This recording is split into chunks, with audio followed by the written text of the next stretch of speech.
नीट ऐका आधी. हा एक प्रोग्राम आहे सी मध्ये जो तुम्ही कालपर्यंत मेन मध्येच लिहित होता आणि ह्याच्यात सगळं लॉजिक कोणतं आहे, तुम्ही ऍक्सेप्ट, डिस्प्ले, कॅल्क्युलेशन वगैरे. पण नंतर मॅच्युरिटी आल्यावर तुम्हाला कळतं सगळाच कोड मेन मध्ये नसतो लिहायचा. तुमच्या त्या प्रॉब्लेम स्टेटमेंटला नंबर ऑफ टास्क मध्ये डिवाइड करायचं. Task 1, task 2, task 3. कळलं?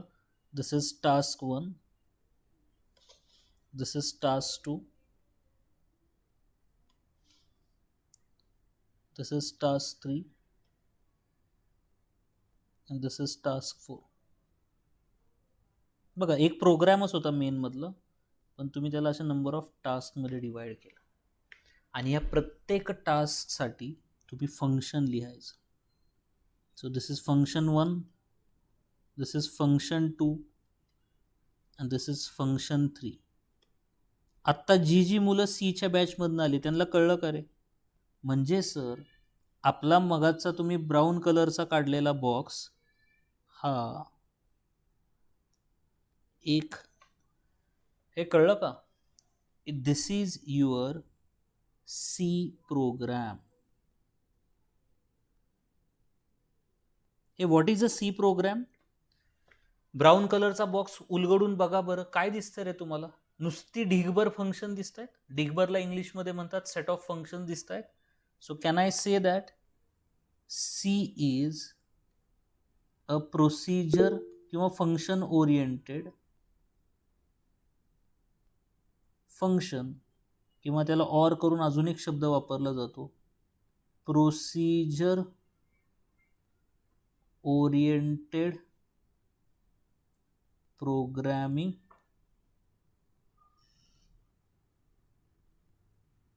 लँग्वेज.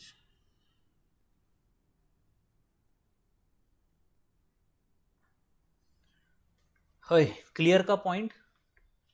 म्हणजे डेटा स्ट्रक्चरमध्ये सर आम्हाला एक प्रोग्राम लिहिणं म्हणजे आमच्या मनात हे आता फिट झालेलं आहे की आम्हाला we are suppose to write number of functions. त्यामुळे कुठलाही सीचा प्रोग्राम उलगडला तर त्यात आम्हाला फंक्शन्स दिसतात आणि सीचा प्रोग्राम लिहिणे म्हणजेच नंबर ऑफ फंक्शन्स लिहिणे. बरं, काही नाही तरी किमान मेन तरी लिहिणंच आहे राय. म्हणून सीला काय म्हटलेलं आहे? प्रोसिजर ओरिएंटेड किंवा फंक्शन ओरिएंटेड प्रोग्रामिंग लँग्वेज. आता हेच जर जावावाल्या मुलांना म्हणलं जावा काय आहे, तर जावाची म्हणतात ऑब्जेक्ट ओरिएंटेड आहे. जावाचा प्रोग्राम जर उलगडून बघितला तर हे सगळे बॉक्सेस तुम्ही पाहताय, हे जे सगळे बॉक्सेस तुम्ही पाहताय हे काय बनतात रे? क्लासेस बनतात, राईट? हे सगळे बॉक्सेस काय बनतात? क्लासेस बनतात. ठीक आहे का? मग तिथं म्हणलं सो म्हणजे जावाचा program is what? Set of classes. तर मग ती ऑब्जेक्ट ओरिएंटेड आहे. जसं सीचा program is set of functions, ही फंक्शन ओरिएंटेड आहे. म्हणजे सर उद्या आम्ही जर तुम्ही जर आम्हाला असाइनमेंटमध्ये प्रॉब्लेम स्टेटमेंट दिले तर आमचा उद्देश असा असणार आहे की आम्ही त्याला कसं फंक्शन्समध्ये कन्वर्ट करू. म्हणजे कालचीच असाइनमेंट मी जावाच्या मुलांना दिली तर जावाच्या मुलांनी क्लास लिहिला, त्या क्लासमध्ये फंक्शन लिहिली, कन्स्ट्रक्टर लिहिला, डेटा मेंबर लिहिले, सगळं लिहिलं. So that should be your approach. ठीक आहे. मग आता सर व्हॉट इज फंक्शन? आता तुम्ही ज्याला म्हणताय फंक्शन ओरिएंटेड, प्रोसिजर ओरिएंटेड, मग what is a function? Simple, main हे एक फंक्शन आहे. मेन हे एक फंक्शन आहे. तसं मग आम्ही आमचं फंक्शन लिहू शकतो का? येस. समजा मला एक फंक्शन लिहायचं आहे ज्याचं काम आहे हॅलो वर्ल्ड प्रिंट कर. तर तुम्ही असं लिहिता ते बघ, void डिस्प्ले, राऊंड ब्रॅकेटमध्ये काहीच नाही, printf hello world.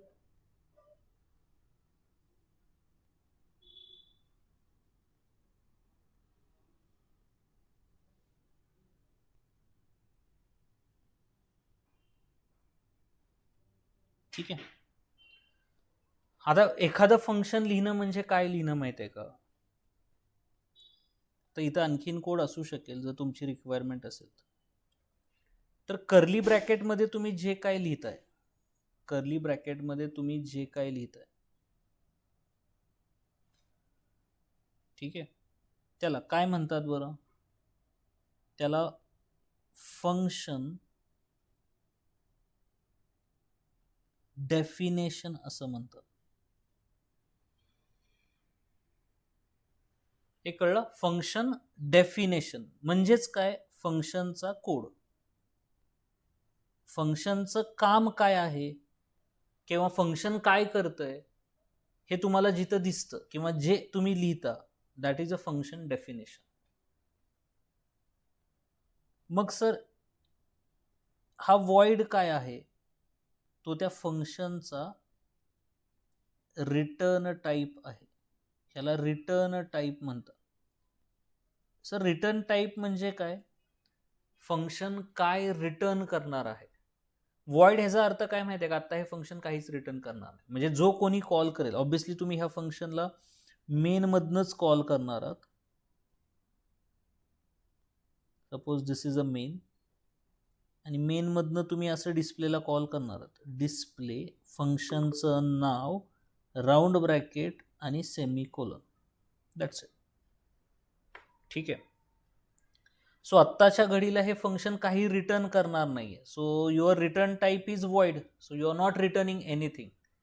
So your return type is void. हे डिस्प्ले हे काय आहे, हे काय आहे, हे एक फंक्शनचं नाव आहे. फंक्शनला काय नाव द्यायचं ही होल अँड सोल डेव्हलपरची रिस्पॉन्सिबिलिटी आहे. त्याला काय असं नाही की असंच पाहिजे किंवा तसंच पाहिजे. You can give any name but should give meaningful name. आणि राऊंड ब्रॅकेटमध्ये तुम्ही काय लिहिताय, आता इथं काहीच नाहीये, राईट, काहीच नाहीये. सो राऊंड ब्रॅकेटमध्ये जे असतं त्याला काय म्हणतात माहिती आहे, पॅरामीटर लिस्ट. म्हणजे फंक्शनला जे काय इनपुट लागणार आहे ते तुम्ही पॅरामीटर लिस्टमध्ये देत असता. हे झेपल्या का 4 terminologies, what is return type, what is function name, what is parameter list आणि व्हॉट इज फंक्शन डेफिनेशन. आता फंक्शन लिहिलंय म्हणून रन नसतं होत. आता एवढंच जर तुम्ही बघितलं तर फंक्शन कोडमध्ये आहे म्हणून रन नाही होणार. तुम्हाला ते फंक्शन मेनमधून कॉल करावं लागेल.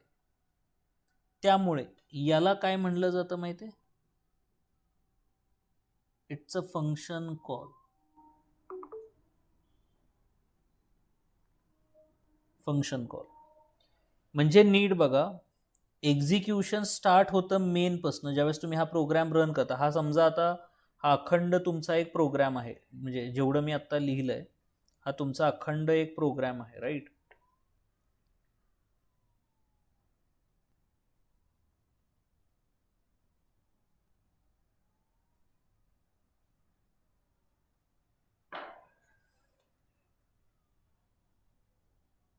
एक मिनिट द्या जरा मला.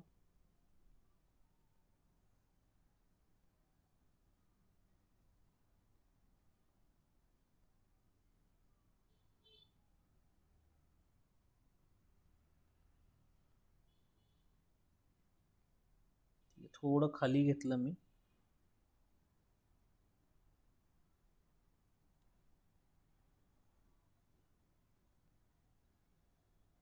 ठीक आहे,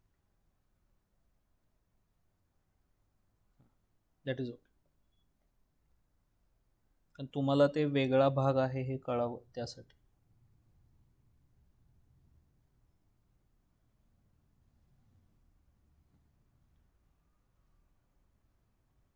सो मला काय म्हणायचं आहे, ज्यावेळेस तुम्ही कोड रन कराल त्यावेळेस हा सगळा कोड रन होईल, राईट.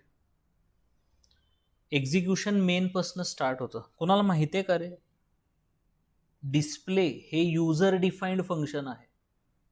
युजरनी डिफाईन केलंय ना, युजरनी त्याचा कोड लिहिलाय, युजरनी त्याचं नाव ठेवलंय, बारसं केलंय, राईट. युजरच त्याला कॉल करणार आहे. डिस्प्ले हे युजर डिफाईन्ड फंक्शन आहे. तर मेन, प्रिंटएफ, स्कॅनएफ हे लायब्ररी फंक्शन्स आहेत, पण मेनला वेगळं नाव आहे. प्लीज, माझ्याकडे सी शिकलेले त्यांनी उत्तर नका देऊ. माझ्याकडे जे सी शिकले नाहीयेत ते उत्तर देऊ शकतात का. तुम्ही कधी ऐकलंय का मेनला लायब्ररी फंक्शन नाहीत म्हणत, मेनला युजर डिफाईन्ड नाही म्हणत, मेनला अजून एक नाव आहे. हे सिद्धेश कसं माहित रे तुला.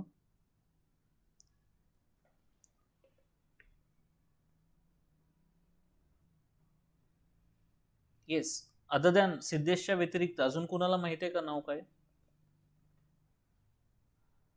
वाचलंय, व्हेरी गुड. म्हणजे तुझ्या हाती चांगली बुक्स आहेत, इट्स गुड. मेनला एंट्री पॉइंट फंक्शन असं म्हणतात. व्हेरी गुड सिद्धेश, म्हणजे तुझा शब्द तरी बरोबर आहे. एंट्री पॉइंट फंक्शन असं म्हणतात. म्हणजे असं फंक्शन ज्याच्यापासून एक्झिक्युशन तुमचं स्टार्ट होतं, म्हणून मेनला एंट्री, म्हणजे जिथनं एक्झिक्युशन स्टार्ट होतं आणि ज्यातनं तुम्ही, म्हणजे मला असं म्हणायचं, हा कोड रन केला, ह्या फंक्शनमधनं बाहेर पडला की तुमचा प्रोग्राम संपला. म्हणजे जिथनं एक्झिक्युशन स्टार्ट होतं आणि जिथं एक्झिक्युशन संपतं, म्हणून मेनला एक नवीन कॅटेगरी दिली आहे, which is entry point function. Display हे युजर डिफाईन्ड फंक्शन आहे. त्यामुळे लक्षात घ्या, तुम्ही इथल्या लाईन रन करता, पण ज्यावेळेस डिस्प्ले येतो, फंक्शन कॉल होतो ना, त्यावेळेस तुम्हाला हितनं जम्प करून, आता मला दाखवता नाही यायचं, बट स्टील मी दाखवतो असं, की तुम्हाला इथनं कंट्रोल घेऊन इकडे जायचं आहे. कळलं का सगळ्यांना? फंक्शन कॉल झाल्यावरती मी जरा नीट टर्न घेतो, राईट.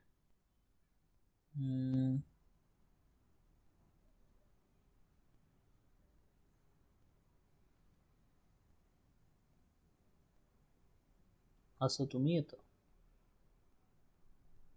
ठीक आहे.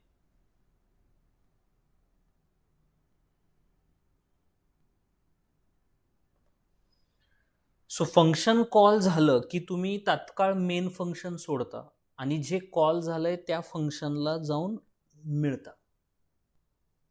आता तुम्ही थोडे मॅच्युअर्ड आहात, so I can take that a risk.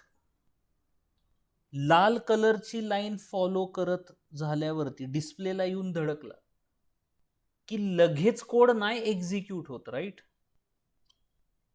तुम्हाला तुमच्या फंक्शनमध्ये डिक्लेअर केलेली व्हेरिएबल्स स्टोअर करायला एक गोष्ट लागते,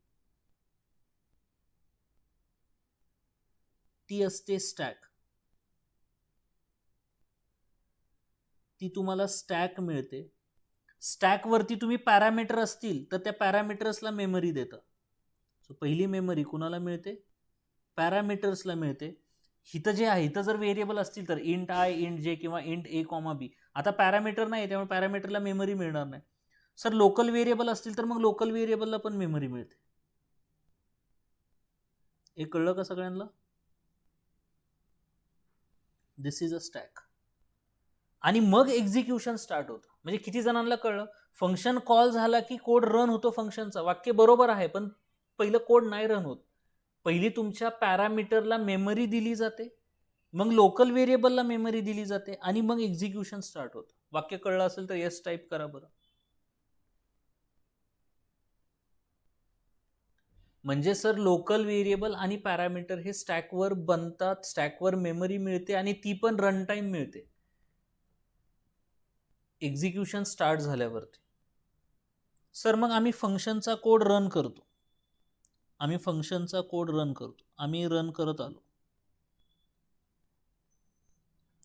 सर आता फंक्शन संपलं, फंक्शनचा कोड रन केला, फंक्शन संपलं, लगेच माघारी नका पळू तुम्ही, माघारी नाही पळायचं लगेच, राईट. आधी तुम्ही काय करायचं, जेवढी तुम्ही मेमरी अलोकेट केली ती फ्री करायची. लोकल व्हेरिएबलची मेमरी फ्री होते, पॅरामीटर्सची मेमरी फ्री होते, आणि मग तुम्ही परत जिथनं कॉल झाला आहे तिथं माघारी येता. थांबा, जिथनं कॉल झाला आहे तिथं माघारी येता. हे कळलं का सगळ्यांना?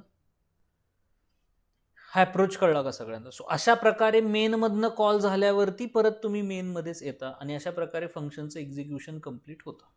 मेमरी फ्री झाली. खरं तर मी इरेज करायला पाहिजे, ही इरेज करायला पाहिजे, तुम्हाला कळावं म्हणून मी ठेवलंय, नोट्समध्ये राहावं म्हणून. सर म्हणजे असं म्हणायचं आहे का तुम्हाला, जेव्हा फंक्शन कॉल होतात तेव्हा त्या फंक्शनच्या लोकल व्हेरिएबल्सला आणि पॅरामीटर्सला मेमरी मिळते आणि फंक्शन संपली की ती फ्री केली जाते, तोपर्यंत मिळत नाही.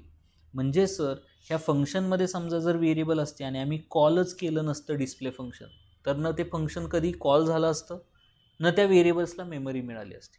त्यामुळे हा नियम फिक्स आहे. फंक्शनमध्ये डिक्लेअर केलेली जेवढी व्हेरिएबल, मग पॅरामीटर लिस्टमध्ये डिक्लेअर केलेली असो किंवा फंक्शनमध्ये डिक्लेअर केलेली असो, त्यांना मेमरी तेव्हाच मिळते ज्यावेळेस फंक्शन कॉल होतं तेव्हा. ठीक आहे, बस that is a story about function. म्हणजे फंक्शन लिहावे कसं हा त्याचा एक नमुना आहे.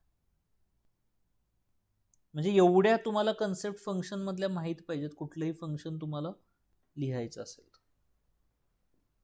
ठीक आहे, कुणाला शंका आहे का इथपर्यंत की सर एखादी टर्म कळली नाही किंवा एखादी गोष्ट अवघड गेलेली आहे, असं काय आहे का?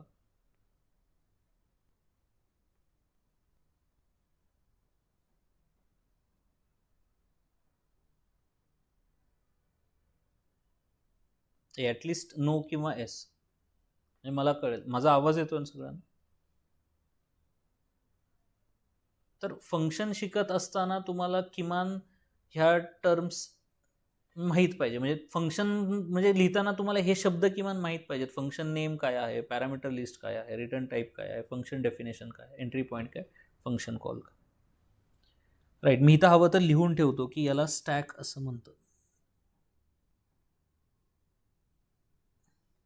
ठीक आहे, सो स्टॅकवर त्या फंक्शनची लोकल व्हेरिएबल आणि पॅरामीटर लिस्ट असते. So that is what is called as a function. म्हणजे व्हॉट इज अ फंक्शन हे जर तुम्हाला बघायचं असेल तर तुम्हाला ते इथून ते इथपर्यंत किमान बॅकग्राऊंड माहीत पाहिजे. ठीक आहे, so that is about a function.